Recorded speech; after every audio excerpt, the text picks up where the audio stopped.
Hello, and welcome to Distillery Sessions, the podcast from Distillery. My name is Peter Hoffer, and I will be your host for today's Distillery Session. Now, today I am joined by Adam G., commissioning editor, producer, new talent consultant at Little Dot Studios, Red Bull Media House, among others. And today we are talking about commissioning content for fans. Welcome, Adam. Hi, thank you very much for having me. No, my pleasure. It's great to have you on the podcast. I think we will have plenty to talk about when it comes to commissioning content for fans, and definitely look forward to this session. So perhaps to start us off, could you tell us a bit about your background, Adam? Sure. I've been working as a commissioning editor for quite a long time, for 13 years at Channel 4 in London, mainly focusing on multi-platform commissioning, so working out how to integrate TV with web, mobile, and real life. And after Channel 4, I went to work at Little Dot Studios to be their first commissioner of original content, and that was focused on Real Stories, which is their documentary channel. Mm-hmm. So quite a sort of shift in that I was heading in a online direction deliberately. So Real Stories has sort of 3.5 million subscribers on YouTube and is focused on YouTube and Facebook really as their platforms. And it was really liberating in a way to enter a world that was more driven by accurate metrics, data, and a real ability to see what your audience looked like in a granular way.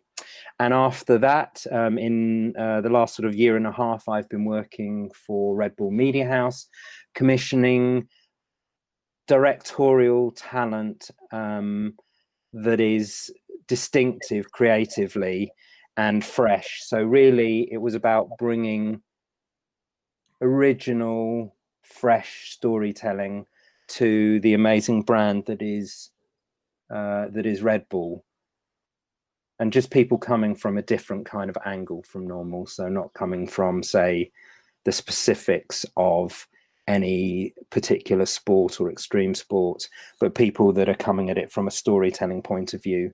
So that's very much my kind of territory. I'm interested in how you tell stories most effectively in video and online and in multi-platform.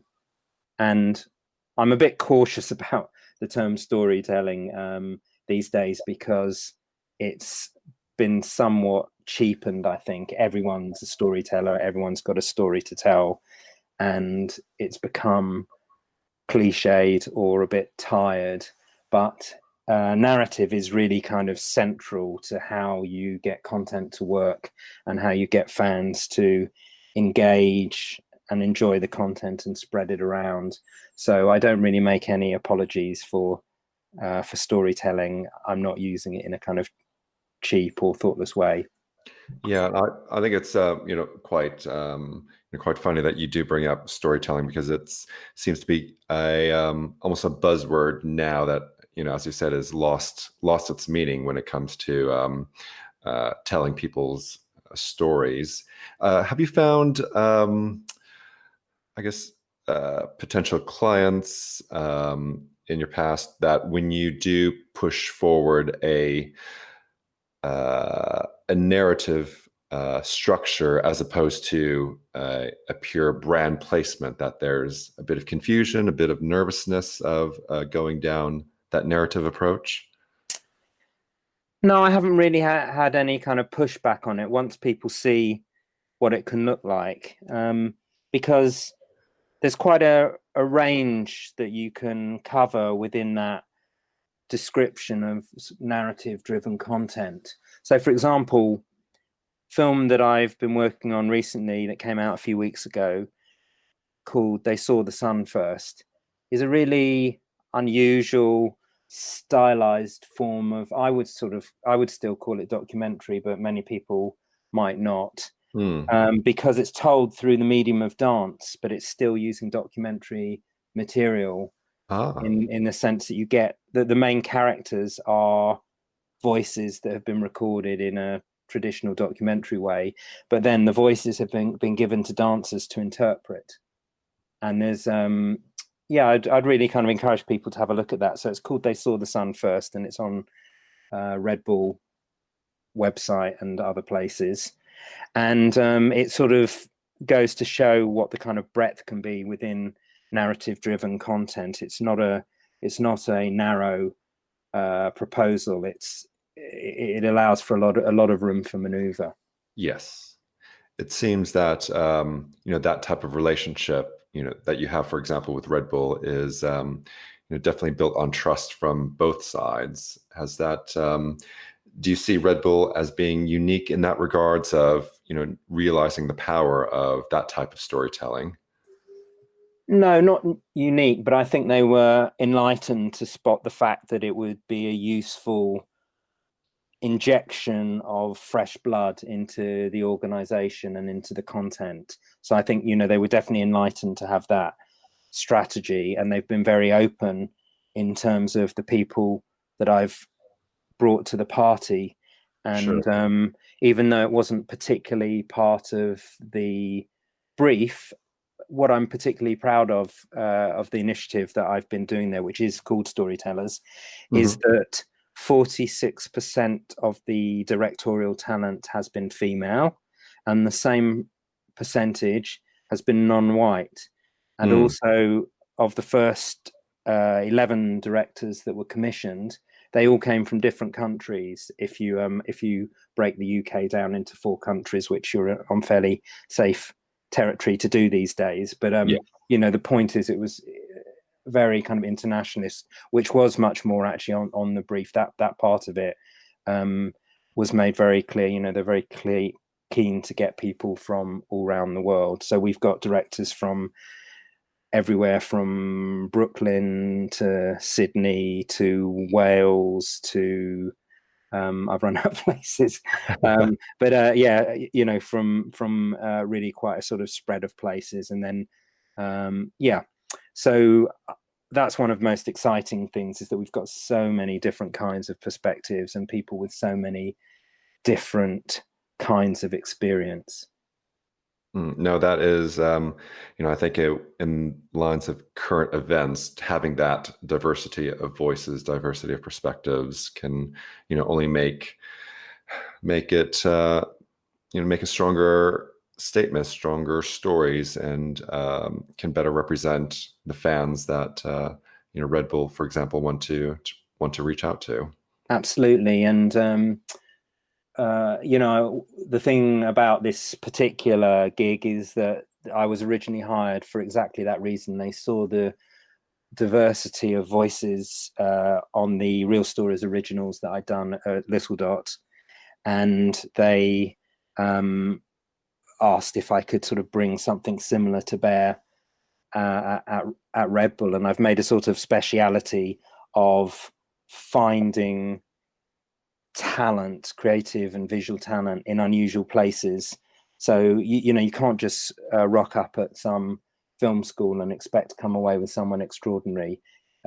It's quite a sort of handcrafted process, but people are pleasantly surprised all the time at the quality of talent that seems to appear from kind of nowhere, that's just not on people's radars. Yeah, I guess it is just that reminder for everyone to leave as many doors open as possible, and the talent will rise. For sure. And also, I mean, it's important to show a certain openness, because we talk about diversity in terms of ethnicity and gender a lot, but for example, when I started the job, I think there was an expectation that the directors I brought to bear would all be kind of emerging 23-year-olds.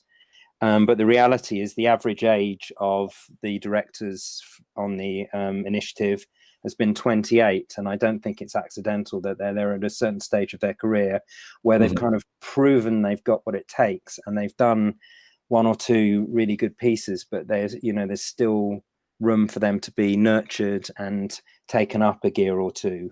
So, you know, the oldest, and I would contend, you know, one of the best directors we worked with was 32.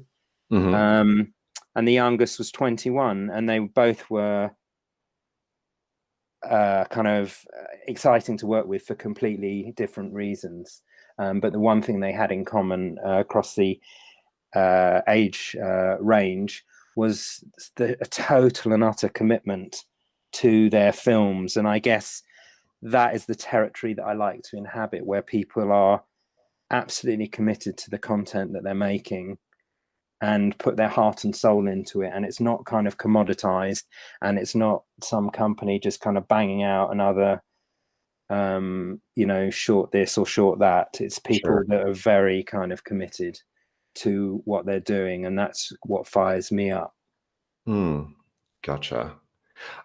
Could we, I guess, take a step to talk about the actual process of commissioning? So, you know, you mentioned earlier of Red Bull providing a brief. Is that how most of these projects start, with a traditional brief, or does it come about through conversations or other ways? How does you know, how do you get a project kicked off? Yeah, I mean, it's kind of all of those things. So let me give you a quick sort of potted history of that. So at Channel 4, I would work with an open brief, partly because it's public service broadcaster. So Okay. I think there's more of a moral imperative to keep it open to a wide range of suppliers. So the problem with that is a massive amount of your time gets absorbed just sifting through a lot of, without wanting to be impolite, dross to find where the bits of gold are. So it's not a very efficient way of doing it. So when I went to Little Dot, I deliberately changed my approach because I could. It's a privately held indie based in London with offices in LA and Munich. And it's got a massive reach. It publishes 5 billion views worth of video content every month. That's 5 billion views per month. A month. And that's from a UK privately held indie. Anyway, because it is privately held, I felt I didn't have an obligation to make the brief open in that way. So what I did was I constructed a brief based on data, which I'll come back to. Okay. And then put it out in a limited way to people that I either knew to work with and really reckoned, or people that I really wanted to work with and had sort of watched from afar, and then other people that crossed my paths where I thought, oh yeah, they'd be perfect. But there was nothing kind of fully open about it. It was very selective, so that I had a limited amount of incoming stuff to deal with, and most of my energies went into the actual films. And then at Red Bull, very similar kind of thing, really, but in some ways even more so, because I was proactively in search of directorial talent. So all the time I was spotting people, doing my kind of due diligence and research, and then approaching them. So it was more like Little Dot than it was like Channel 4. Now, just going back to the question of data, I would say that the brief at Little Dot was data shaped, because the first thing I did when I arrived there was I just went through the back end of the YouTube channel and just got a solid sense of what had worked for the channel to date, who was watching, and a real kind of data-informed view of who the fans were. And then I shaped the brief accordingly without being kind of slavish to it, but I was able to say, look, here are a number of areas that work for us. And I made it clear, like, this is not carved in stone. You don't have to address these, but these are the ones that are proven to work. And not everything was commissioned out of those areas, but a lot of people, paid attention to that and addressed what the data showed. And what's very interesting, I was telling you about the scale of Little Dot, and what's very interesting is that the way that business got up and running was by paying attention to data. So Little Dot was providing as a service, basically kind of IP protection in the earlier days of YouTube, and just watching out for piracy. And they noticed what people were pirating. And one of the things that they noticed was one of the most pirated things that was appearing on YouTube was long form documentaries were very popular, I think second only to children's stuff. So they actually set up Real Stories in November 2015 off the back of those insights, that because everyone, you know, the received wisdom was, oh, people don't want to watch anything long form. They just want like short bite-sized bits of stuff. Yeah. But that's not what the data was showing. So they went about acquiring lots of long form content, documentary content that was kind of sitting in people's cupboards doing nothing, and they reinvigorated it, and they you know, they squeezed the juice out of these amazing documentaries that largely had been made for broadcasters but had sort of gone out once or twice and then, you know, just went into someone's cupboard and just dropped off the radar. So, you know, that the business is completely springboarding from data, and so did the content commissioning. And I imagine it's much easier for you to, you know, make your recommendations when you have that data in your back pocket to you know, to show that it's not just, you know, finger in the air, these are my recommendations, but by actually showing the behavioral, you know, online behavior of these fans, I can imagine it's makes your case much stronger.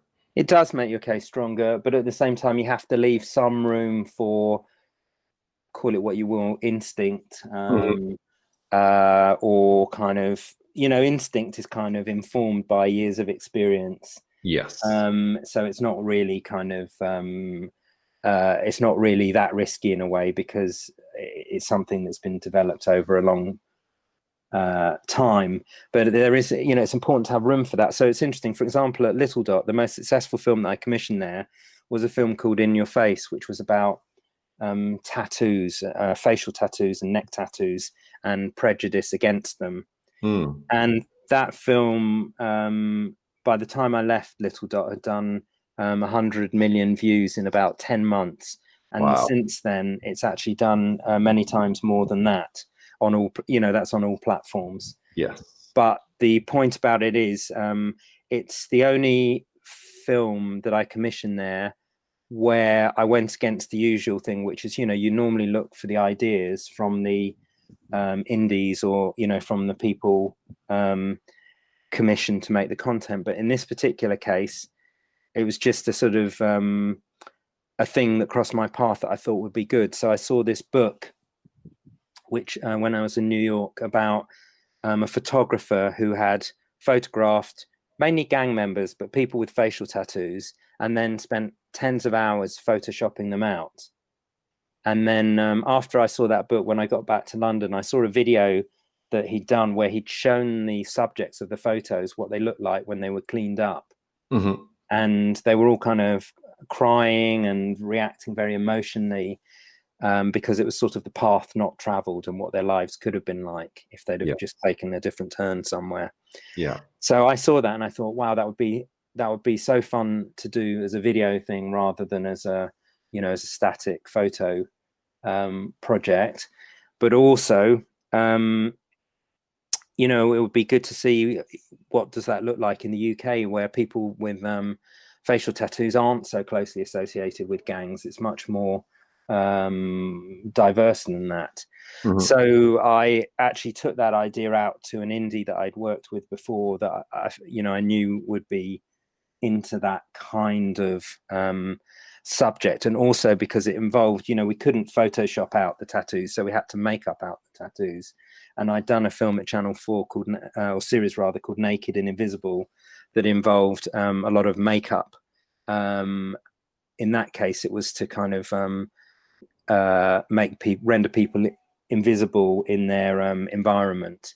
But you know, because we'd worked on a makeup oriented thing before, and we had a really great makeup artist, Caroline Roper, to bring on board, I took the idea out to Show'em Entertainment, and they came up with a great format to realize this idea and turn it into a sort of social experiment where we just checked out sort of semi-scientifically the difference between people's reactions to the same people when they did or didn't have tattoos. So it's kind of a fun social experiment with, you know, with something to say at the same time. So that was unusual, to, you know, to take out an idea to an indie, but it, you know, it happens from time to time, and it's fine as part of the mix. But by and large, you want it to go the other way. But anyway, so but it was purely a sort of based on instinct. I mean, I'd made at that point it was my 50th tattoo film. So and they'd all been pretty successful. So I knew it was a gift that kept on giving. But this one, you know, just went up another gear. And it was, you know, it turned out to be a great film. But you know, what's interesting was when we came to do a follow-up film, we were perfectly conscious of the fact that it isn't science. Like you need a bit of luck with these things, as well as much science as you could bring to it. So we analyzed the data very carefully. We were very clear what people liked and didn't like about the original film and where they engaged and where they didn't engage. And we kind of shaped the follow-up film based on that sort of granular data of the specifics of how people watched the first film. Mm-hmm. And, you know, we did a good job, and Even More in Your Face, which was the follow-up film, did very well, but it didn't kind of work on the same scale as In Your Face did originally. And you know, that's just how it is. I mean, I remember at Little Dot hearing about there was a video that was was released on a Monday morning at a certain time, kind of by mistake. It was supposed to come out the following week, so they ended up so it came out on that Monday, and it didn't really do anything. And when the next Monday came along, they just re-released it exactly the same way at exactly the same time. And it went absolutely bonkers, and it was a real kind of viral success. And it was the same material at the same time on the same platform, which is a fairly good kind of illustration, as you sort of just need a little bit of luck sometimes as well. Sure. To just, you know, just be out there at the right time and catch the right communities, and then things take off. So all you can really do is optimize things to be as spreadable and shareable and engageable with as possible. And then you also have to, you know, accept that part of the equation is that little bit of luck, and sometimes it's with you and sometimes it isn't, and you just have to accept that. Yeah, I guess that's the way of all filmmaking. I think you know, we've all seen examples of one Hollywood hit coming out and then many dozen copycats coming out within a year afterwards. That you know, some may be a success, but others just, you know, despite hitting all the major points of the formula, just doesn't resonate. Yeah, I mean, that's a similar kind of thing, but not absolutely identical, because I'm talking about literally the same content at the same time on the same platform, which obviously that doesn't happen too often, but it's a good it's a good yardstick for the fact that that you can't just put it down to science. Sure.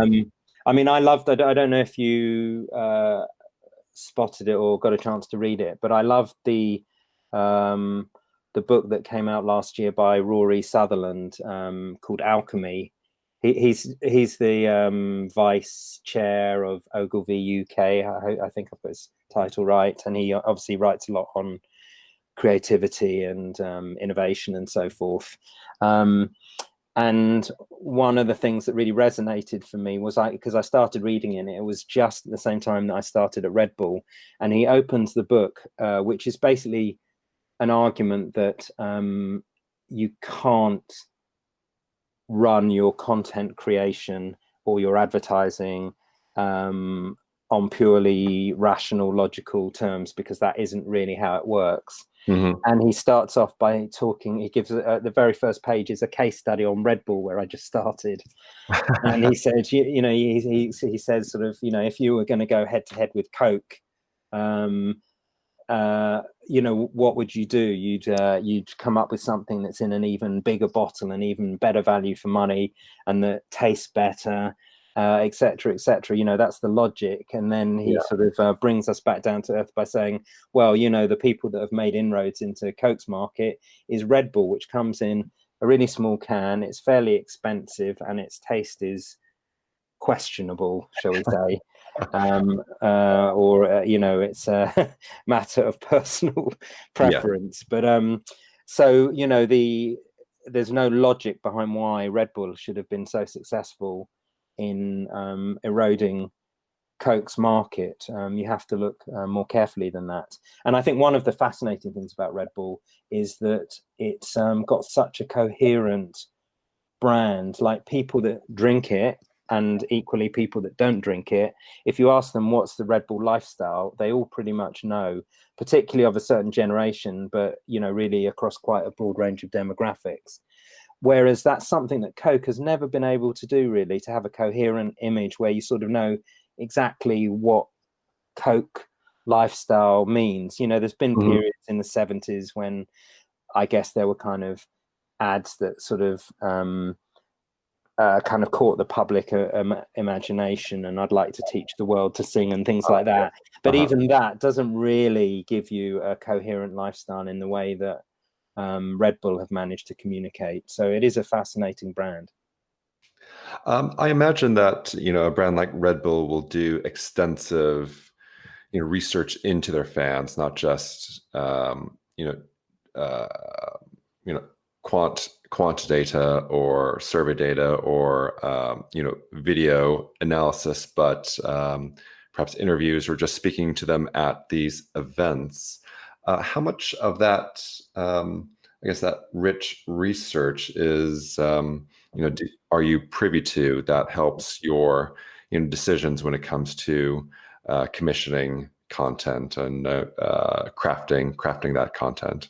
I mean, I had access to a certain amount of it, but to be honest, because of the nature of what I was doing, the commissions were more a space for people to show off what they can do in terms of storytelling that's distinctive and dynamic. And it wasn't to produce typical Red Bull content. That's kind of the next stage, that once they've shown off what they can do, you can then deploy this directorial talent in traditional Red Bull areas.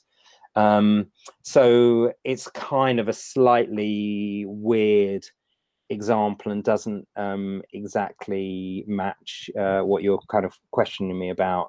I think Little Dot is a better example where all of that data was totally sort of freely available and easy to access and easy to apply to the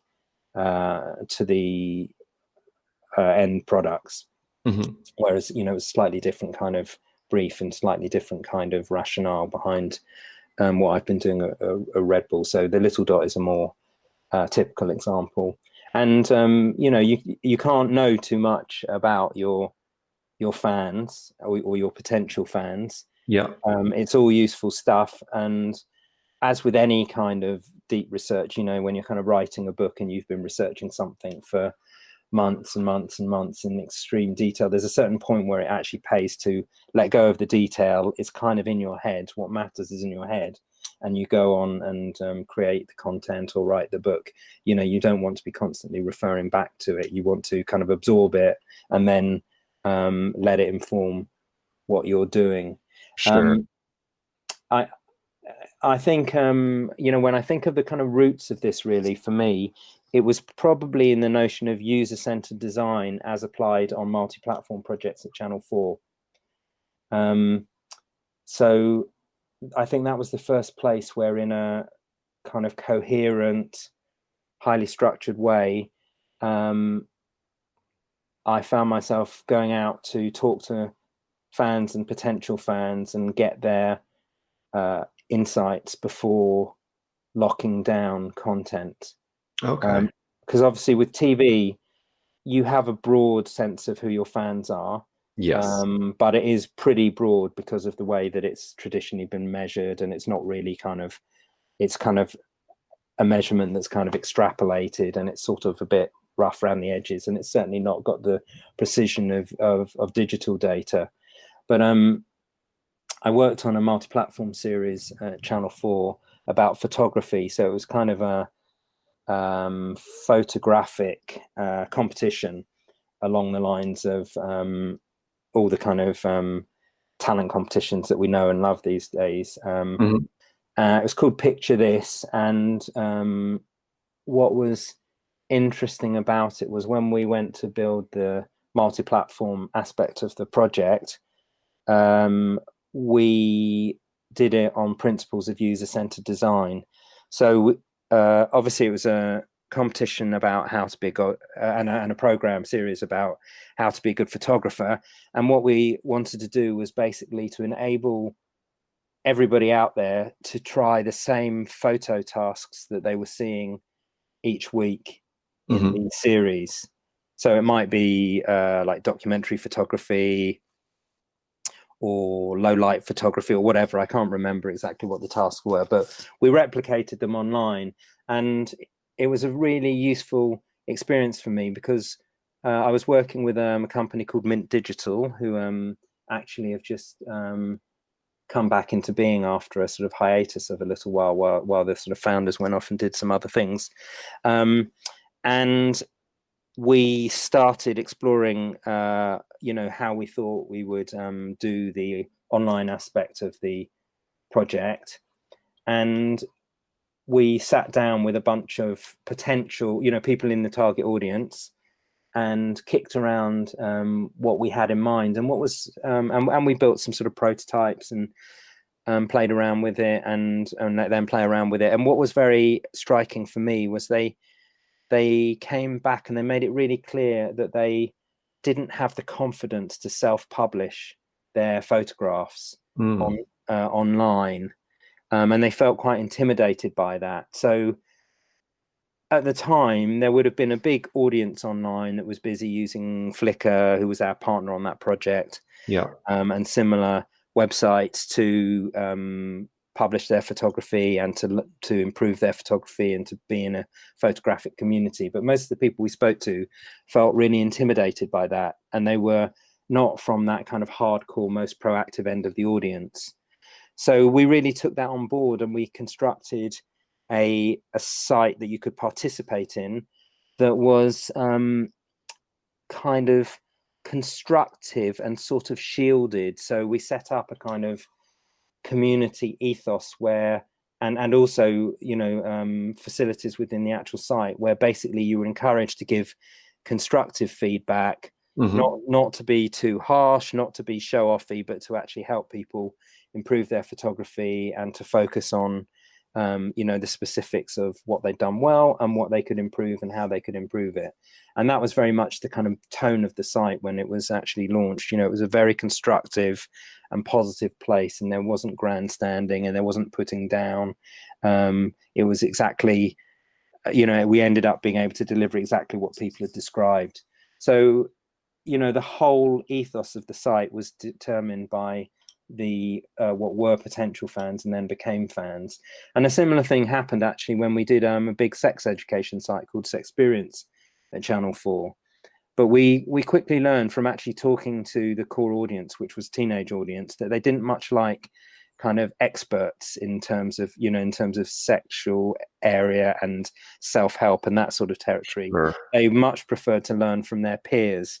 So we ended up creating a really successful site that became very successful sort of internationally, which was very much a kind of peer-to-peer experience. So people were sharing what did and didn't and hadn't worked for them in real life. And there were no experts on there, and people were respected to the degree that they could, read things that might even be kind of contradictory, and they could make up their own mind as to who they wanted to listen to and whose experience kind of resonated for them.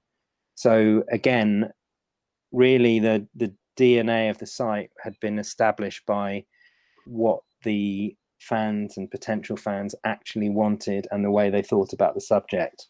Now, with that sex ed example, was there a bit of nervousness on the client part where, initially they had a vision in mind of what this interactive, platform well, I mean, bear in mind, so Channel 4 is a public service broadcaster, and it has a young audience. So, it's a perfectly legitimate area for the channel to be involved in, and it had a lot of TV programming in that area at the time. So really good things like the sex education show with Anna Richardson, which was a really great sort of a fresh approach to the area.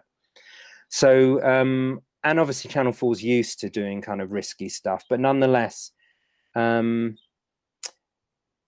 obviously there's a nervousness around it, and especially because if you think through the sort of logic of it, you actually need to be addressing relatively young teens that are going to be interested in this area and that needed to be able to find out stuff in this area. So I have to say it showed off the best of Channel 4 and the best of Channel 4 compliance lawyers, because the lawyer that worked on it was an absolute kind of enabler, which is what the best sort of Channel 4 compliance lawyers are like. You know, they find the way to help you realize your creative vision in a way that's both kind of legally acceptable and reputationally acceptable. And one of the things that they did, you know, if you're going to do that, you have to be entirely consistent. So, and your case has to be sort of rock solid and consistent. And one of the things that they did was they actually changed the terms of the whole of channel4.com to accommodate this project, because prior to this project, you had to be 16 or over to contribute any content such as comments on channel4.com. But they lowered the age in response to this project because they needed to present an absolutely kind of rock solid and thoroughly coherent case for why they were doing what they were doing. And that was part of the picture. You know, if someone came along, like say Ofcom, and they saw that actually a 13-year-old can't ask a question on this site, then they can start to kind of pick holes in it because it's clearly not really doing what it's intended to do. So that was a great example, both of, you know, we've talked a bit about enlightened commissioning at Red Bull, and this is kind of another area of kind of enlightened program making at Channel 4, where the whole organization is teed up to deliver the best and the freshest creative visions, and that's what they enabled us to do in that case. Oh, sounds like a fantastic ending to that project, to be able to open up to even more younger people. Yeah, I mean, it was, you know, it's not that it was targeted at young people, but for, you know, for the rationale of it to make sense, they had to be able to access it and to engage with it. But it was used by people across a broad range of demographics. But it was a, you know, it was a great project because even though it was kind of UK focused, it took root across the world, and you know, clearly was helping a lot of people. And so on that level, you know, it was very much in line with Channel 4's public service remit without looking like a kind of worthy thing. Sure. Okay. So it looks like we are coming close to our time with this episode. But before we leave, I wanted to ask a couple quick questions that, you know, we ask all of our interviewees at the Distillery Sessions. So Adam, what was the last thing you recommended to a friend or family member? You know, this could be something like a, you know, a TV show, a new band, a new recipe. Okay, you're going to have to let me think about these a tiny bit, because I'm the kind of guy that spends, you know, a month trying to work out their desert island disc. So the last thing I recommended, gosh, sorry, I know I've recommended stuff this week and I'm desperately trying to remember what it was. Well, it's a weird one actually, but I'll say it anyway. The last thing I actually recommended was a Netflix drama called White Lines, which I've been watching the last week for some kind of light relief. But I recommended it really. I recommended it on the grounds that it had a lot of Spanish in it, and it was to someone that was busy learning Spanish, so I thought they'd enjoy it. You know, hearing colloquial contemporary Spanish in the context of that story. But it's actually not a great drama. It's perfectly kind of entertaining, but it's kind of silly at the same time. But I do recommend a lot of things to a lot of people, because I think that's one of the real pleasures of how we're all connected these days. Indeed. Oh, actually, I've just remembered the main thing that I recommended, because I knew I'd done a lot of recommending this week. So I might change my answer, or maybe you'll be kind enough to include both of them. Go for it. The one that was really kind of a hearty recommendation was I've been joining in Tim Burgess of the Charlatans has been running this thing called Tim's listening parties online. So everyone takes to Twitter at a certain time, and they listen to a particular record together. So we all push the sort of play button at the same time, and then just kind of just lose ourselves in an exchange of memories and reactions and just thoughts around the music. So last night's one was